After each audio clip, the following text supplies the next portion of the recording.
오늘은 조금 안타까운 소식을 전하려고 합니다. 다들 기사 제가 보내드린 거 좀 읽어보셨죠? 네, 읽어봤어요. 네네네. 오늘은 조금 안타까운 소식인데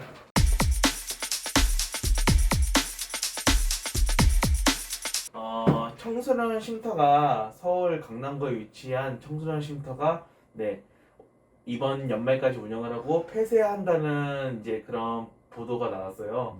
네. 사실 저는 이 기사보다도 그 강남 쉼터 측에서 올린 페이스북을 먼저 봤어요. 갑자기 쉼터 폐쇄 이렇게 딱 네. 너무 자극적인 문구가 딱 있길래 열어봤더니 부동산 문제죠, 역시나. 맞아요. 부동산 문제 때문에 쉼터가 폐쇄한다는 얘기를 듣고 아니 뭐 뒤에서는 기사들 보면 뒤에서는 뭐 청소년 보호시설 뭐 부족이다, 수용 부족이다, 만들자라고 하면서 네. 한편으로는 이렇게 사라지고 있는 게 만대로 네. 생겨나고 있다는 것 자체가 저 너무 모순이라고 생각해요. 지금 집값이 막 폭등하고 있잖아요. 근데 그쵸. 특히나 강남이면 그게 더 심하잖아요. 그렇죠.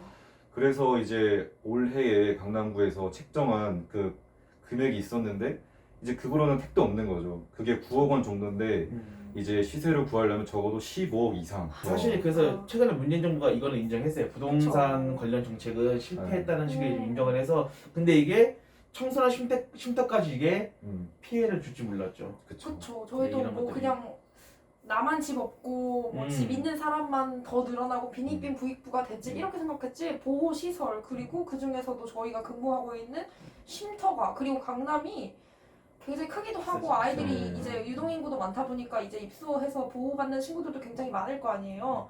근데 강남에 있는 쉼터가 없어진다라니 저는 이해가 안 가고 그리고 딱 받자마자 생각난 게 그럼 거기서 근무하는 근무자들은 그쵸. 또 어디로 가야 되며 거기 애들은 어디로 가야 되며 이거부터 생각이 네. 들더라고요. 그리고 강남구 청소년 쉼터가 남자 단기 쉼터로 알고 네. 있어요. 네. 그래서 아이들이 아무래도 단기 쉼터다 보니까 아이들이 뭐 하루 이틀이 아닌 뭐 그렇죠. 적게는 뭐 1개월, 많게는 뭐 3개월, 뭐 9개월 이렇게 지내고 있는 아이들인데 어쨌든 몇 개월 동안 그 자리에서 지내고 있던 아이들이 갑자기 이제 또 다른 쉼터로 어쩔 수 없는 상황으로 가야 된다고 하면은 과연 그 아이들은 그 쉼터가 또 적응을 잘하면서 살 수 있을까라는 고민도 그렇죠. 많고 저 조금 더 아쉬웠던 게 이게 어쨌든 부동산 폭등으로 인해서 이제 쉼터가 이제 운영을 이제 그만해야 된다는 것도 있지만은 이제 강남구 쪽에서는 그랬대요. 그 이제 다른 이제 시설 이전을 하려고 이제 여러 건물들 나왔는데 건물주에서는 이제 아무래도 청소년 쉼터다 보니까 약간 조금 비행 청소년 이런 친구들이 많이 오는 것들 그런 것들 알고 약간 좀 그런 것들을 거부를 네. 하더라고요. 자기네 네. 건물에서는 청소년 쉼터는 못 들어온다. 그렇죠. 임대를 못 해준다 이렇게. 다 그러잖아요. 내 집 앞에 이거 안 돼. 맞아. 좋은 시설이면 내 집 앞으로 네, 와. 맞아요. 사실은 이게 정말 달라지지 않고 아무리 인식이 바뀌어야 된다. 쉼터에 대한 인식도 바뀌어야 된다라고 아무리 외쳐도 그런 시선들이 사실 한 번에 거두어지는 맞죠. 게 쉽지 네. 않죠. 어떻게 보면 청소년을 이제 좀 안전하게 보호할 수 있는 그런 시설이 있었는데 이제 그런 것들이 이제 없어지는 거에 대해서 오래된 쉼터가 없어지는 건 굉장히 좀 마음이 좀 아프네요. 여성가족부나 또는 뭐 보건복지부나 그렇죠. 이런 분명히 쉼터를 알고 있을 거예요. 분명히 지금 기사화되고 네. 국민청원까지 올라와서 네. 절대 모르지 않을 거예요. 네, 그렇죠. 그럼 그런 예산을 가지고 조금 강남구 청소년 쉼터를 좀 도와주면은 올해 6월까지만 해도 같이 집 보러 다니는 네, 절대 맞아요. 폐쇄가 아니었다라고 하잖아요. 근데 이게 단기간에 결정되는 게 맞나?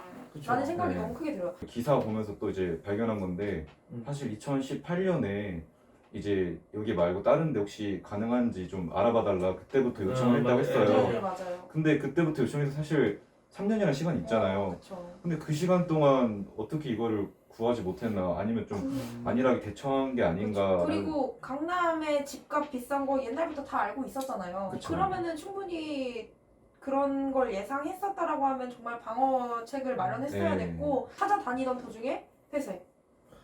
이게 네. 말이 됩니까? 그리고 예산도 보니까 10년 전에 예산이 8억 2천이었다고 네, 해요. 맞아요. 근데 그럼 지금은 시세가 또 많이 올랐을 거고 강남구에서는 그쵸. 잘 알 거 아니에요. 그렇죠. 근데 어떻게 10년 전 그 가격이랑 지금이랑 별 차이가 없는 책정을 했는지. 요즘 청소년들을 대상으로 예산을 늘린다라고 하는데 그게 어디로 가고 있는지 사실은 그렇죠. 청소년 현장에서 근무하고 있는 상황인데도 잘 모르겠어요 아직까지는. 올해로서 23년 정도 됐다 하더라고요. 네. 강남구 청소년 쉼터가. 네. 그럼 그만큼 분명히 그 강남구 청소년 쉼터를 알고 있는 친구들이 분명히 많을 네, 거예요. 많죠, 집같이 많죠. 생각하는 친구들도 많고 그 친구들을 위해서라도 조금 이번 건은 여성가족부에서 조금 직접 발벗고 나서서 도와줘야 되는 거 아닌가 싶다는 네. 생각이 제일 듭니다. 네. 네. 그렇죠. 아무리 뭐 코로나로 인해서 뭐 요즘에 그쵸. 뭐좀 힘들고 애들도 보호받을 수 있는 곳 없고 뭐 이런 얘기 아무리 하더라도 있는 곳이 지켜져야 사실은 계속 유지가 돼야 아이들도 갈 수 있는 곳이 생기고 이러는 거니까 꼭 어, 보고 계신다 그러면 예산을 좀 네. 그리고 저는 기준에 있는 기준에 있는 쉼터들은 조금 좀 잘 지켰으면 좋겠다.